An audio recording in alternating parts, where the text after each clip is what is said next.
শরীফ ওসমান হাদিকে কিন্তু কিছুক্ষণের আগেই তার যে নিথর মরদেহ সেই নিথর মরদেহ কিন্তু ইতিমধ্যে পৌঁছেছে হযরত শাহজালাল আন্তর্জাতিক বিমানবন্দরে এবং কিছু যে আনুষ্ঠানিকতা রয়েছে সেই আনুষ্ঠানিকতা শেষ করে কিন্তু এই ৮ নম্বর গেট দিয়ে কিন্তু বের করা হবে এবং ইতিমধ্যে আপনাদের সরাসরি যুক্ত করছি হযরত আন্তর্জাতিক বিমানবন্দরের ৮ নম্বর গেট থেকে এবং এই গেট দিয়ে কিন্তু বের করা হবে শহীদ ওসমান হাদিকে এবং বলে রাখি যে এর আগে কিন্তু আমরা দেখতে পাচ্ছি আইনশৃঙ্খলা রক্ষাকারী বাহিনী এবং বিশেষ করে যে নিরাপত্তা ব্যবস্থা কিন্তু জোরদার করা হয়েছে এবং কিছুক্ষণের মধ্যেই কিন্তু যে কিছু আনুষ্ঠানিকতা রয়েছে সেই আনুষ্ঠানিকতা শেষ করেই কিন্তু এই গেট দিয়ে বের করা হবে এবং সেখান থেকে কিন্তু তাকে সরাসরি নিয়ে যাবে ঢাবি কেন্দ্রীয় মসজিদে এবং সেখানেই তার যে প্রথম জানাজা অনুষ্ঠিত হওয়ার কথা রয়েছে। ওসমান হাদি কিন্তু গত 12 ডিসেম্বর কিন্তু তার যে নির্বাচনী প্রচারণা শেষ করেই কিন্তু রিক্সা যুগে যাচ্ছিলেন এবং সেখানে দুর্বৃত্তদের গুলির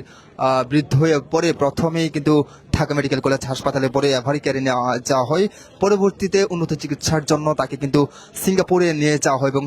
সিঙ্গাপুর দীর্ঘদিন থাকার পর তার অবস্থা অবনীত হলে চিকিৎসাধীন অবস্থায় তার মৃত্যু হয়। এরপরেই কিন্তু আমরা দেখেছি যে ঢাকা থেকে শুরু করে সারা বাংলাদেশের মানুষ খুবই ফেটে উঠে এবং তার যে মৃত্যু সেই মৃত্যুটি কিন্তু বাংলাদেশের মানুষ মানতে পারেনি। যার পরে গিয়ে আমরা দেখতে পাচ্ছি ঢাকা বিশ্ববিদ্যালয় থেকে শুরু করে শাহবাগ সব জায়গায় কিন্তু খুবই ফেটে উঠে সামান্য আনুষ্ঠানিকতা শেষ করে কিন্তু এই গেট দিয়ে কিন্তু বের করা হবে এবং তাকে নিয়ে যাওয়া হবে ঢাকা বিশ্ববিদ্যালয়ের কেন্দ্রীয় মসজিদ প্রাঙ্গণে এবং সেখানেই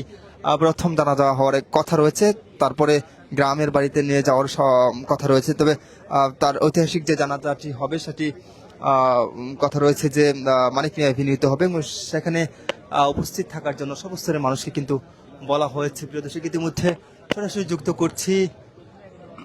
হযরত শাহজালাল আন্তর্জাতিক বিমানবন্দরের ৮ নম্বর গেট। এই ৮ নম্বর গেট দিয়ে কিন্তু বের করা হবে শহীদ ওসমান হাদির নিথর দেহ।